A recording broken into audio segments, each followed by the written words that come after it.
Hi, I'm Chuck Colson with this week's 2-Minute Warning. Last Sunday we celebrated Mother's Day. A lot of people ask me where that holiday got started. What gave rise to it? Well, it started on May 12, 1907, when a young West Virginia woman named Anna Jarvis held a memorial for her departed mother and then started a campaign to have Mother's Day recognized.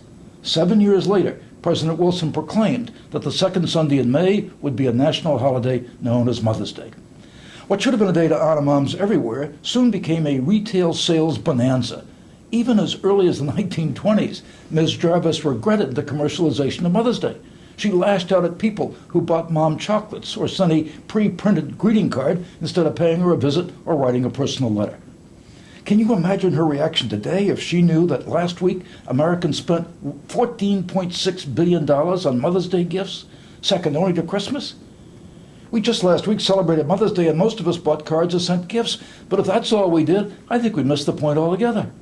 Instead of giving Mom a present each year, we should honor her with our presence. Give her a hug, tell her how much we love her, thank her for her love for us. We ought to be doing that every day.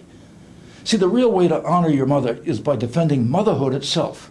You need to educate your friends and neighbors on the importance of motherhood, marriage, and family. These are the cornerstones of God's plan for the moral order of the universe, for the perpetuation of the human race, for the right ordering of human society. Indeed, it's not hard to see what happens when a society devalues them. I can say that because of what I've witnessed over the last 30 years of prison ministry. Every time I set foot inside a prison, I see the results of divorce or splintered families. So many of the prisoners I talk to tell me about growing up without mom or dad.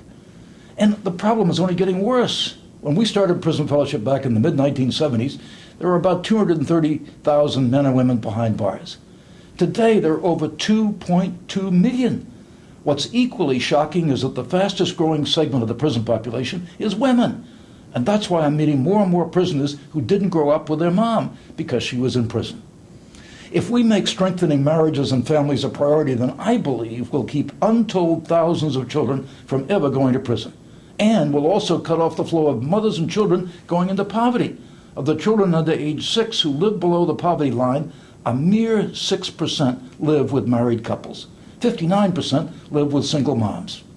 There's no more vital call today than to promote healthy marriages and families. Go to the ManhattanDeclaration.org and sign on in defense of life, marriage, and liberty. And this week, in the wake of Mother's Day, it's a great time to remind ourselves and our neighbors how important moms and families are to human flourishing.